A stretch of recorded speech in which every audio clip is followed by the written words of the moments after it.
rejoignent cet après-midi. Nous allons reprendre le programme après une petite pause networking. Et pour ça, j'ai deux invités qui viennent de nous rejoindre, de monter sur scène, qui sont Baptiste Denayer et Jérôme Sagnard. Alors aujourd'hui, cette table, alors c'est une table qu'on a l'habitude de faire en début d'après-midi sur les précédentes éditions du Skill Camp, où on reçoit des invités pour vous donner aussi une source d'inspiration, pour vous montrer comment a été utilisé aujourd'hui Fusion. Alors, particulièrement auprès de grands groupes, hein. On avait eu précédemment l'occasion d'échanger avec les équipes de Decathlon pour voir comment ils utilisaient Fusion dans le design de leurs produits, le développement de leurs produits. Également les équipes de L'Oréal, où cette fois-ci on rentrait plutôt dans les coulisses, dans les usines de L'Oréal, pour voir comment on pouvait utiliser de manière astucieuse et gagner du temps, gagner de la productivité sur les chaînes de production. Et là, cette fois-ci, je reçois donc Baptiste Denayer de l'équipe RTE, hein, on connaît donc le réseau de transport d'électricité. Cette fois-ci, on a choisi de parler d'une utilisation très terrain, justement voir comment les équipes maintenance peuvent s'approprier ce type d'outils pour venir innover au quotidien. Donc, est-ce que Baptiste, tu nous entends bien? Oui, 5 sur 5. Bon, parfait. Merci d'être avec nous. Je te laisserai te présenter rapidement, on fait un petit tour de table et on attaquera le vif du sujet. Aujourd'hui, ça va prendre une forme d'échange. Vraiment, l'idée, c'est que ce soit interactif. On va partager tous les trois sur les pratiques qui sont mises en place sur le terrain et on aura pas mal de questions à te poser. Eh bien, super. Tu veux que je commence Allez, peut-être juste te présenter en deux, trois mots, et puis on fera pareil avec Jérôme, et après, j'aurai une première question pour toi. Yes. Baptiste Denayer, du coup, en fait, alors moi, je ne suis pas RTE, hein, je suis à Res Fabrica, mais Res Fabrica, c'est une société que j'ai montée et qui accompagne des Fab Labs d'entreprise, et on a accompagné le Fab Lab de RTE depuis 4 ans, et puis du coup, j'ai aidé aussi à la mise en place de Fusion 360 au sein de RTE. Voilà. Parfait. Du coup, Jérôme, merci d'être avec nous. Merci à toi. Jérôme, spécialiste chez Autodesk, peut-être en quelques mots nous expliquer qu'est-ce que tu fais et pourquoi aujourd'hui on t'a fait monter sur scène. Très bien. Merci déjà de l'invitation et bonjour à tous. Du coup, oui, Jérôme Sagnard, donc chez Autodesk, je m'occupe de tout ce qui est technique sur la plateforme Fusion, avec un focus important sur tout ce qui est make, c'est la fabrication, qu'elle soit additive, impression 3D, ou soustractive, fraisage, découpe laser et autres. Et du coup, j'accompagne Baptiste et RTE sur le déploiement de Fusion au sein de RTE. Parfait. Alors, si je voulais vous avoir tous les deux aujourd'hui, c'est justement pour votre rôle de facilitateur, on va dire ça, puisque c'est vraiment par aussi de la médiation, de l'accompagnement, de l'expérience et aussi de l'agilité pour amener des pratiques qui soient adaptées aux utilisateurs en fonction des structures. Donc déjà, pour parler de structure, Baptiste, aujourd'hui, tu as évoqué le terme de Fab Studio. Est-ce que tu peux nous dire comment est née en fait cette idée chez RTE de créer ce lieu? Peut-être nous le décrire un petit peu, puis voir quelle était la stratégie. Ouais, alors je n'ai pas dit bonjour, donc je dis bonjour. Pour ça, Avec plaisir. déjà, et merci de nous avoir invités aussi. Merci. Je vais partager mon écran parce que comme ça va enfin, si c'est possible. Bien sûr, donc juste en bas, à côté de la caméra, tu as la zone de partage.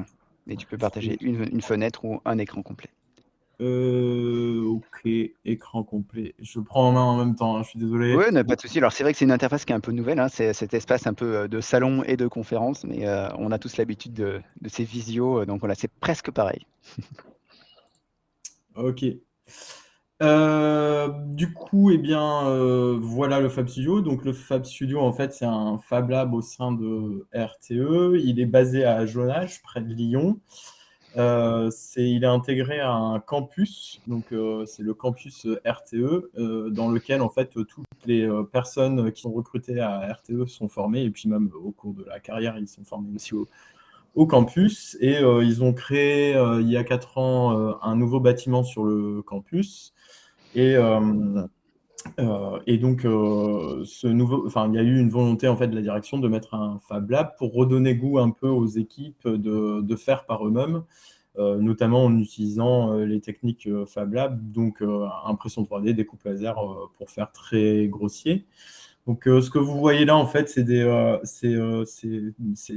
y a plusieurs espaces, hein. Il y a un espace de créativité, un espace de modélisation, un espace de showroom.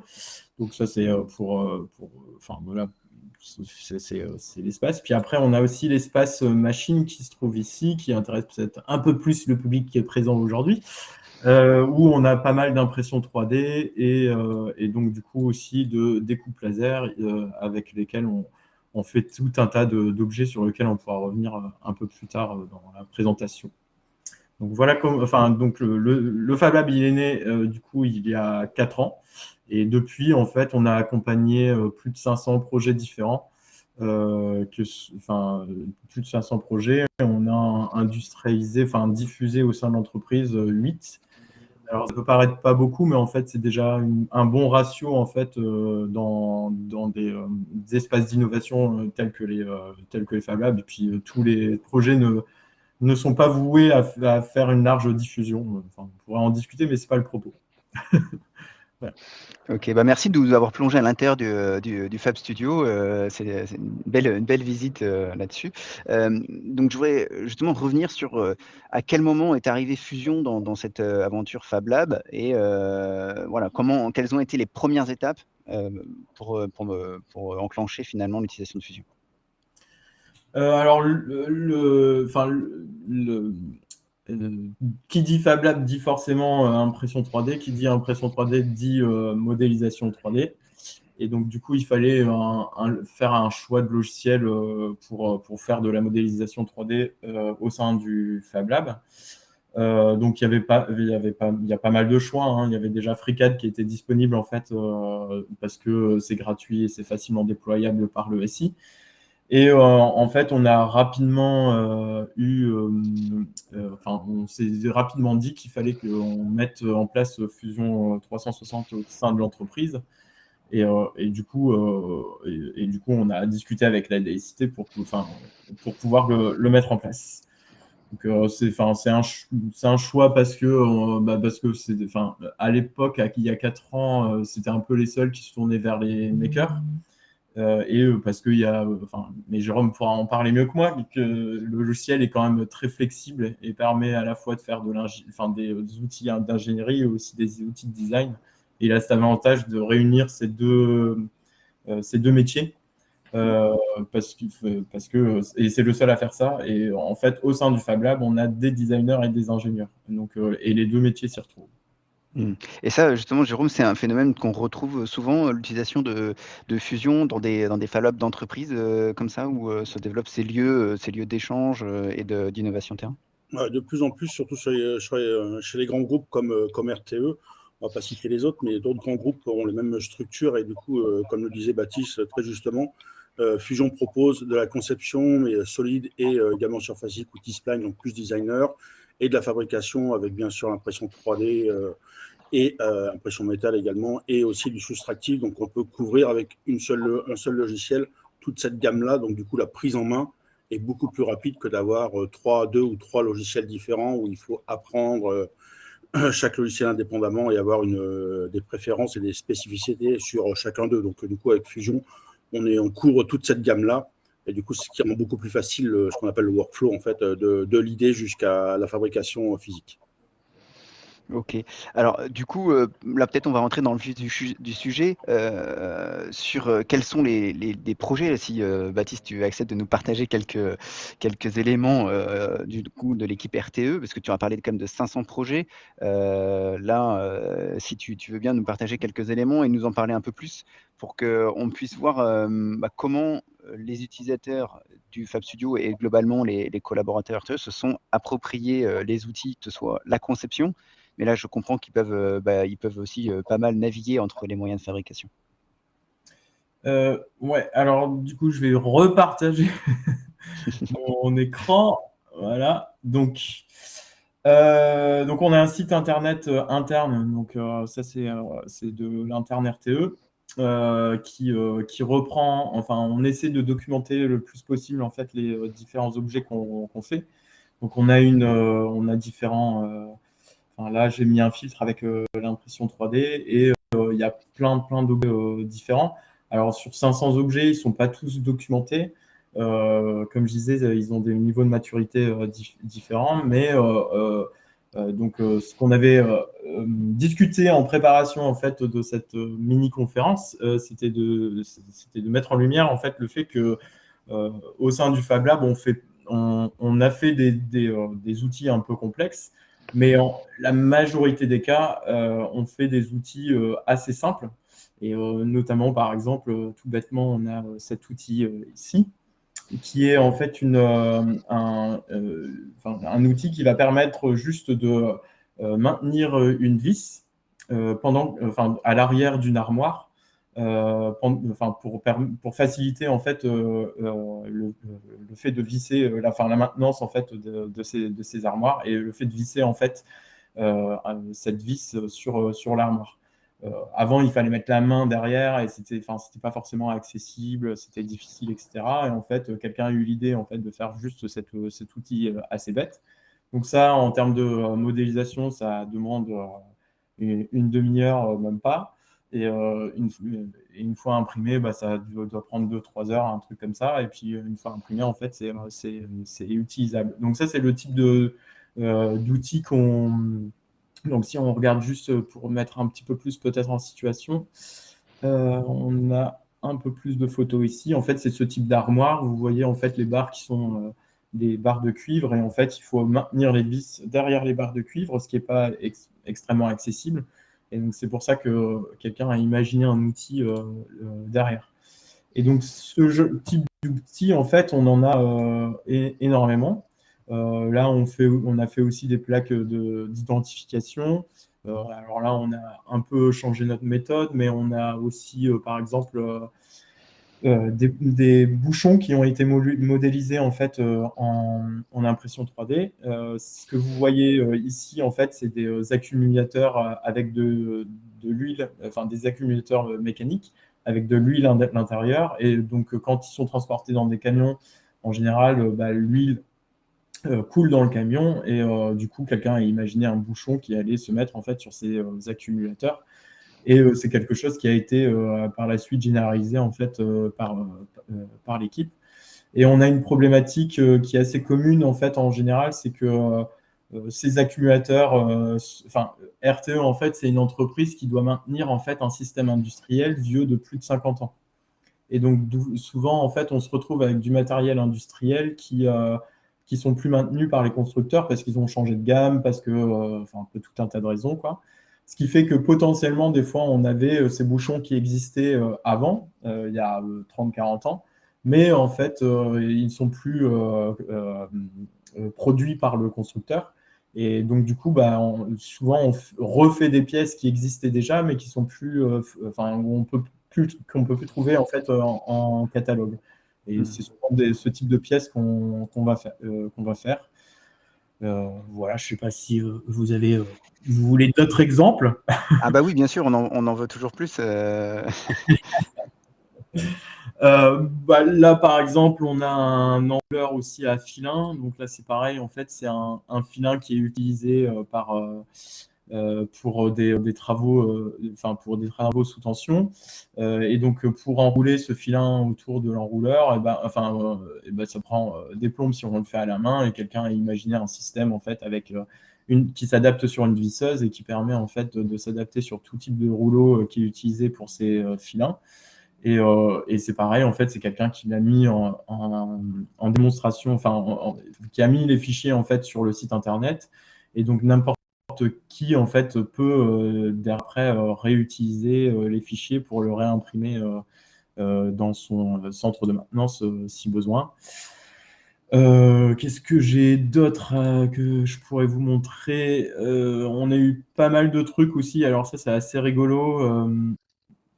Là, ici, on a un étui de clés mécatroniques. En fait, dans les postes électriques, vous avez des portails qui s'ouvrent avec des clés qui ont de l'électronique à l'intérieur. Et il se trouve qu'en fait, ces clés, au contact des autres clés, en fait, se déchargent. Parce que ça doit faire un court-circuit. Et donc, l'idée, c'était de créer un étui qui permette d'éviter la décharge de ces clés. Parce que souvent, en fait, les équipes vont se retrouver, vont faire une heure de route pour pouvoir aller sur place. Si la clé est déchargée, ils ne peuvent pas accéder à leur lieu de travail. Et donc, ils doivent retourner une heure en arrière pour aller changer la pile. Et donc, du coup, c'est très irritant, n'est-ce pas? Donc, quelqu'un a imaginé en fait des étuis de clés mécatroniques, et ça, on en a imprimé une petite flopée. Donc là, vous voyez, on a même plusieurs types de clés mécatroniques. Quelqu'un aussi a imaginé, en fait, il y a... si je fais plutôt ça sera peut-être plus parlant. Donc, on a aussi des postes électriques sous enveloppe métallique, là. Donc, en gros, c'est des postes électriques qui vont pas être comme ce que vous connaissez en général, qui sont des grands champs avec des grands jeux de barres, de pylônes, etc. Là, en fait, c'est des trucs qui sont sous enveloppe métallique. C'est pour réduire l'espace en fait en ville de ces postes électriques, pour des histoires en fait de résistance électrique entre les différentes puissances électriques qui sont importantes. À l'intérieur, en fait, on a un gaz qui est, c'est un gaz qui va assurer la résistance électrique. Et donc, du coup, il faut que ce poste électrique soit étanche, en tout cas, cette enveloppe soit étanche. Et tous les 10 ans, en fait, ils doivent assurer la maintenance en fait des couvercles qui vont faire l'étanchéité de ces postes électriques. Alors, ça se voit pas trop là, mais on a une rigole à l'intérieur là où il y a un joint. Et donc, les équipes de maintenance vont venir poncer à la main ces rigoles. Et ils faisaient ça vraiment en mode à la main, c'est-à-dire main et papier de verre. Et quelqu'un a imaginé en fait à faire une cale de ponçage. Et donc, on a commencé à créer des trucs avec de la pâte à modeler et de la découpe laser. On a du coup derrière scanné en 3D, et ce qui nous a permis de faciliter la modélisation sur Fusion et de pouvoir les imprimer en fait par la suite, ce qui a permis en fait de créer des cales de ponçage en fait sur mesure pour toutes les équipes. Alors, il y a des projets d'automatisation de ce type de travaux. Mais en attendant, c'est un outil qui permet justement d'éviter de faire ça à la main, d'éviter quelques TMS au passage, et de permettre en fait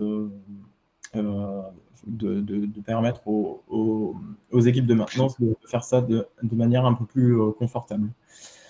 Ouais, c'est hyper intéressant, de voir, la manière dont, en fait, les équipes, innovent sur le terrain. C'est vraiment ce qu'on évoquait au début, c'est que, là, il y a une idée, quelque chose qui a un petit tracas, alors que ce soit, une lutte contre l'obsolescence, tu évoquais l'idée de confort aussi, mais, ça leur donne finalement des outils qui leur permettent d'agir. Justement, ce qui me permet peut-être d'enchaîner sur une question, parce que tu dis: «Il y a quelqu'un qui a imaginé». Moi, ce qui m'intéresse, c'est justement, c'est quoi les profils de ces utilisateurs? Parce que là, on imagine une entreprise du futur où chacun pourrait faire ses outils et ses innovations terrain, mais est-ce que c'est une réalité? Est-ce qu'il y a des profils spécifiques, on va dire, qui vont avoir peut-être, plus, d'appétence pour ça? Alors en fait, nous on dit, ce qui a été une difficulté au départ à intégrer pour une entreprise comme RTE, c'était qu'on voulait laisser libre d'accès à tous ceux qui voulaient avoir tous ceux qui voulaient avoir une utilisation de Fusion 360 à toute l'entreprise. Et ça, l'entreprise en général, elle n'aime pas bien. Parce qu'en général, on a plutôt la logique, c'est plutôt on prend un projet, j'ai besoin de tant de kilos euros machin pour ce projet, et donc j'intègre les licences à l'intérieur et j'identifie les personnes qui vont utiliser ces licences. Là, c'est pas ce qu'on a fait. Là, on a ouvert à tout le monde. Enfin, on a réussi à ouvrir à tout le monde pour tout un tas de raisons sur lesquelles je vais revenir. Et ça a été une complexité à la fois du côté Autodesk et à la fois du côté RTE, parce que Autodesk, ils n'ont pas l'habitude non plus de fonctionner de cette manière-là. C'est pas comme ça qu'ils travaillent avec les grands comptes, en fait. Et c'est pas comme ça non plus que RTE travaille. Donc nous, on était un peu sur une demande un peu hybride. Et pourquoi je raconte ça? Parce que du coup, on a beaucoup de profils différents. En fait, on a beaucoup de gens. Nous, on axe quand même pas mal notre communication, etc., sur la maintenance, parce que c'est sur la maintenance de RTE, parce que c'est elle qui va, qui a des besoins terrain. Mais on sait qu'il y a des personnes de l'expertise, des bureaux d'études, des supports RH, etc., qui utilisent aussi Fusion 360. Après, on ne connaît pas le ratio de ces utilisateurs, on connaît pas, mais on sait qu'il y a quand même beaucoup de gens de la maintenance qui ont pris en main le logiciel. Et ça, c'est souvent lié aussi parce qu'il y a un aspect technique, de prise en main de Fusion 360 qui va avec des profils qui sont un peu plus techniques. Et souvent, les personnes qui sont un peu moins techniques, on va dire, et qui prennent en main Fusion 360, c'est parce que ils adorent l'impression 3D, ils adorent faire des trucs par eux-mêmes. C'est souvent des gens qui ont une appétence pour faire par eux-mêmes, quoi. Et après, pour compléter mon propos, si je peux un peu enchaîner, c'est que, tu parlais en fait de l'entreprise idéale où chacun pourrait créer ses outils. Alors, c'est pas aussi simple que ça, parce que en fait, en fait, ce qui est intéressant avec la démarche d'un Fab Lab comme à RTE, c'est qu'il y a des besoins de terrain qui sont remontés. Et du coup, la difficulté pour nous, c'est de mettre en adéquation le besoin terrain à Rouen, par exemple, avec le besoin terrain France. Et en fait, les appareillages sont normalisés, mais ils ne sont pas tous répartis de la même façon en France. Donc, du coup, il faut que nous, quand il y a un outil qui est créé, par exemple, à Rouen, on contacte les pôles d'expertise, etc., nationaux, qui vont pouvoir, en fait, ajouter de la donnée et de la compréhension au problème plus global. Et donc, c'est pour ça que, un porteur de projet, quand il vient chez nous, il va exprimer quelque chose, mais nous, on va le remonter au national pour voir est-ce que c'est quelque chose qui est exprimé au niveau national. Et c'est pour ça qu'on met aussi une équipe d'experts, designers, ingénieurs à disposition en fait au Fab Studio, parce que quelqu'un qui est dans la maintenance, il va avoir une bonne idée, il va faire des choses, etc.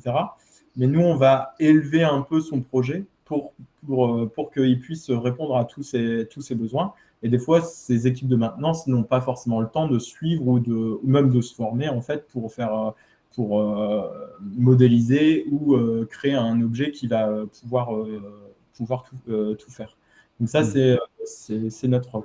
Et du coup, ça crée quelques frictions aussi. C'est-à-dire qu'en gros, un besoin qui vient du bas, c'est comment on fait pour qu'il soit adopté par tout le monde. Parce que c'est souvent quelque chose qui...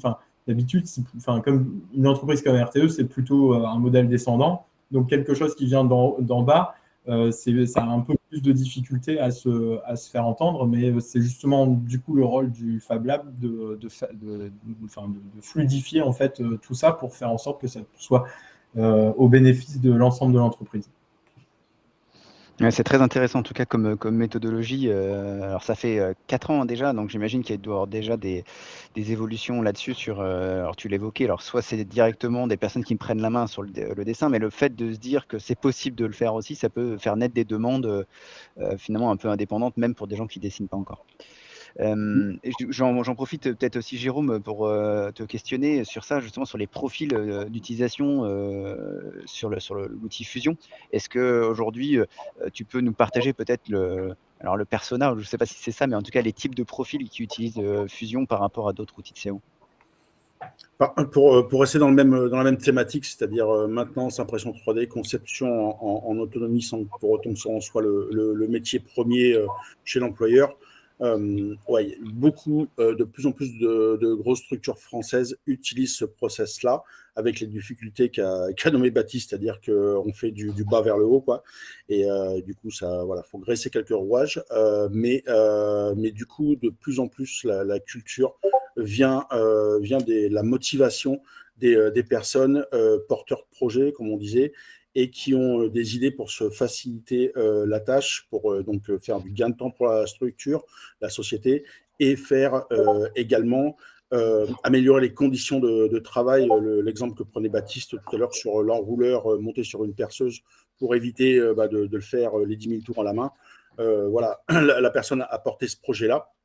Et on est de plus en plus dans ces structures-là, que ce soit chez les constructeurs automobiles, les constructeurs navals, ou Décathlon, comme tu citais tout à l'heure, ou de l'énergie.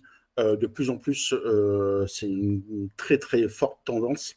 Et du coup, Fusion, justement, s'inscrit tout à fait là-dedans en ayant, comme on disait tout à l'heure, cette compétence CAO jusqu'à l'impression, du design jusqu'à l'impression pour apporter ça. Donc oui, c'est une très très grosse tendance sur le marché européen et particulièrement français d'ailleurs.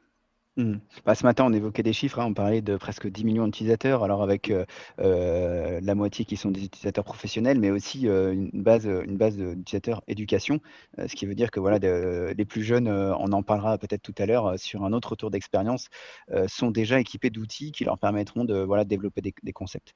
Peut-être une dernière question pour terminer ce talk, justement, c'est un peu les perspectives pour vous, Baptiste, chez RTE et Res Fabrica pour voilà, c'est quoi les prochaines étapes? Puisque là, aujourd'hui, il parle de 500 projets, il y a quand même une première phase d'adoption.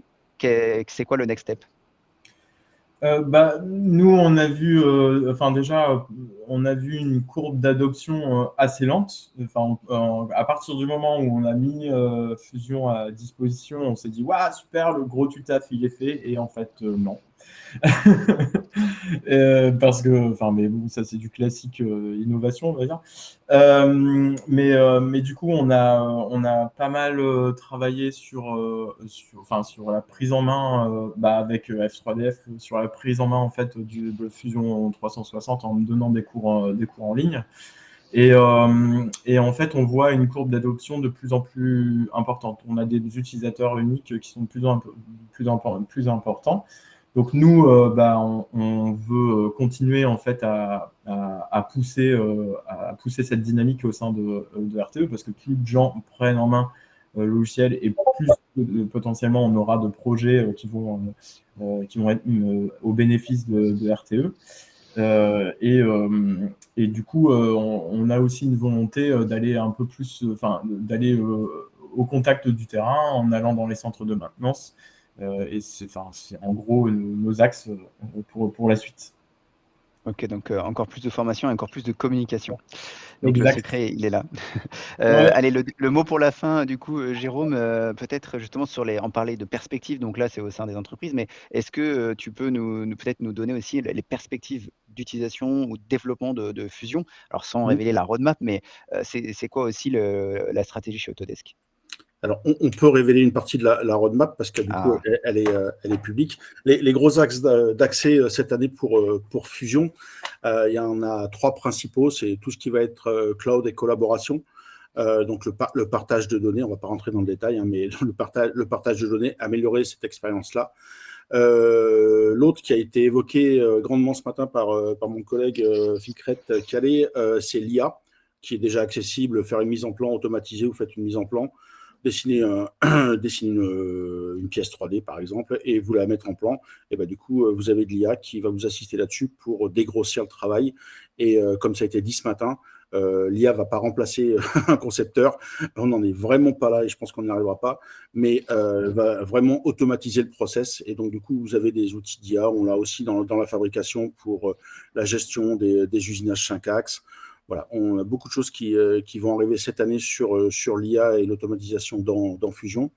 Et la dernière partie qui est la principale, c'est tout ce qui va être conception et fabrication, où il va y avoir des améliorations, des nouvelles technos qui vont arriver dans Fusion cette année pour le plus grand bonheur des utilisateurs. Je le souhaite en tout cas. Ah, bah, ça, c'est super, c'est une note, super positive pour terminer. Merci à vous 2, merci Baptiste, de nous avoir partagé, et d'être entré dans les coulisses effectivement de la plateforme RTE. C'est ce type aussi de projets qui sont vraiment intéressants. Il n'y a pas que des modules lunaires, qui sont fabriqués avec Fusion. Non. Il y a aussi tous ces petits, outils au quotidien et c'est ce qu'on voit effectivement se développer, en service interne des entreprises. Donc, un bel outil et un beau partage. Merci à vous 2. Je vous propose de faire monter sur scène nos prochains invités, notamment Alexandre Snitowski et accompagné de Alexis Bonnet.